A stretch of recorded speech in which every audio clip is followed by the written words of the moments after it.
మీ movie గురించి కాదు, as a film chamber secretary కాబట్టి మిమ్మల్ని అడుగుతున్నా.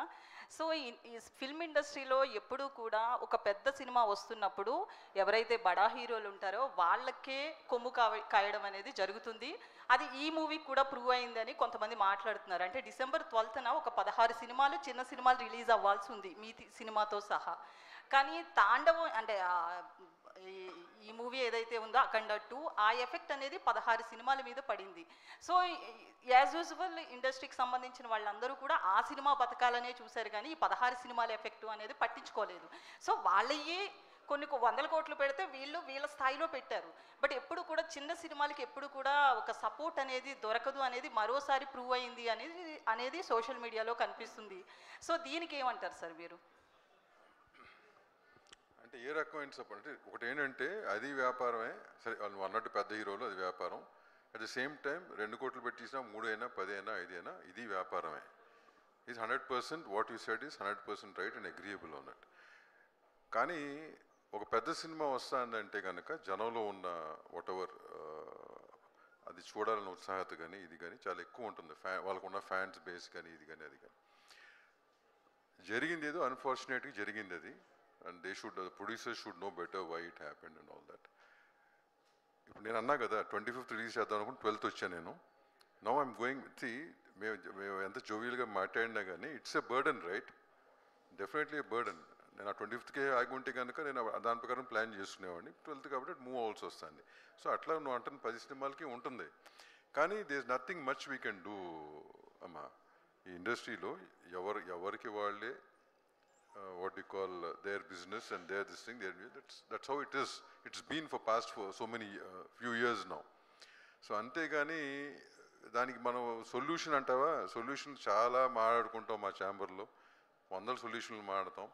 ఆ సొల్యూషన్లు 1 నెల రోజులు చేసిన తర్వాత మళ్ళీ మావులే. So basically it is so unorganised. It is the most unorganised industry in all aspects and that's how it is. So let is not this how it is. So దానికి పెద్ద మనం ఏమి what to do, all of us are there, we have to make our own decisions and go forward. అందరూ తప్పక జై బాలయ్య అంటున్నారు అంతే.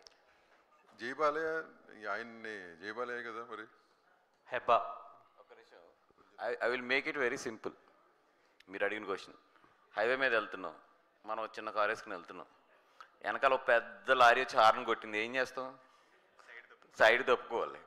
లేదు అన్ని కాదు అని ఇంకో వెనకాల నుంచి వచ్చి ఒక డాష్ ఇస్తే ఎక్కడికి వెళ్ళిపోతాం మనం. ఎందుకు వచ్చింది? సైడ్కి ఇచ్చి పెద్ద బళ్ళు వదిలేయడమే బెటర్. ఎదురు కానీ వాటికి రూల్స్ ఉండవా అండి? వాటికి ఏం రూల్స్ ఉండవా? అంటే వెనకాల పెద్దది వస్తుంది అది ఒకటమ్మా. ఒకటేనంటే ఇట్స్ బిజినెస్, రైట్? డెఫినెట్గా ఇప్పుడు మా చిన్న సినిమాలకి సేఫ్టీ కోరుకుంటాం కదా.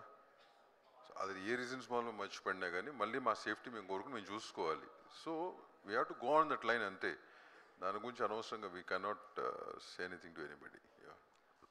gesture of love and respect towards that movies too, especially అంతే కదా. జై బాలయ్య. దాము గారు, అంటే ఇప్పుడు అఖండ ఎఫెక్ట్ బాగా పడింది అంటున్నారు కదా సార్. ఇప్పుడు రిలీజ్ అయ్యే సినిమాల పైన అఖండ ఎఫెక్ట్ చాలా వరకు పడిందని అంటున్నారు. అఖండ ఎఫెక్ట్ పడిందని నేను అంటలా. ఇప్పుడు అంటే నేను చెప్పడం కాదు అది. ఇప్పుడు మీకు తెలీదా ఎన్ని సినిమాలు ఉన్నాయి 12th ఒరిజినల్గా ఎన్ని ఉన్నాయమ్మా? మొత్తం ఒక 16-17 లెక్కేసిన 16 సినిమాలు ఉందంట. అఖండ అనేది 5వ తారీఖుకి రావాల్సింది, 12వ తారీఖు పడినట్టు. దీంట్లో 16 మంది కూడా డేట్లు ఏదో ఒక రకంగా మార్చుకుంటున్నారు కదా. మార్చుకుంటున్నారు లేదా? సో ఇది ఎఫెక్టా అంటే డేట్ వైజ్ ఎఫెక్టే కదా. కరెక్టే సార్. అంటే ఇప్పుడు మీరు అన్నట్టుగా చూసుకుంటే వాళ్ళందరూ కూడా ప్రొడ్యూసర్స్ కానీ లేకపోతే డిస్ట్రిబ్యూటర్ ఎవరైనా ఫైనాన్స్ తెచ్చుకుంటారు. అది ఫైనాన్స్ పరంగా అది ఇబ్బందే కదా సార్. ఎవరికైనా ఇబ్బంది కాదని అంటలా. But we have to face it and move forward అంటున్నా. మనం నేను అదే అంటున్నా కదా. ఇప్పుడు తను అడిగింది అని చేయలేము, nothing can be done, it's an unorganised industry, things keep happening, we have to accept and move forward. This industry is like that. అది నేనేదో చేసేద్దాం, ఇది అయిపోతుంది అది అయిపోతుంది అంటే అవ్వదు. దాని గురించి మనం దానికి ఎంత డిస్కషన్ పెట్టినా అనవసరం కదా. అంటే ఇంత సడన్గా రిలీజ్ మరి అది పెట్టే బదులు వీటికి దారి ఇచ్చేసి ఆ తర్వాత మళ్ళీ ఇంకొక మంచి డేట్ చూసుకోవచ్చు అంటే తెలియదు మరి. వి డోంట్ నో కదా అసలు 25th ఏం జరిగింది, why it you know all that is ఎందుకంటే cannot ఈషా answer. లాంటి సినిమా మీ అందరు సపోర్ట్ ఉండబట్టే అది ఇప్పుడు ముందుకు వచ్చింది. రిలీజ్ ఒక డేట్ అనుకున్నాం, కానీ అది అనుకున్న డేట్కి రావట్లేదు అంటే దీనిపైన ఈషా పైన కూడా ఎఫెక్టే పడుతుంది. ఉంటుంది ప్రతిదానికి ఉంటుంది. పాజిటివ్గా ఆలోచించి ముందుకెళ్తే దానికంటే చేయగలిగింది ఏం లేదని చెప్తున్నా కదా. Nothing much we can do. We'll do whatever best we can for 25th. That's it. We keep working on it. Okay, Vamsi గారు.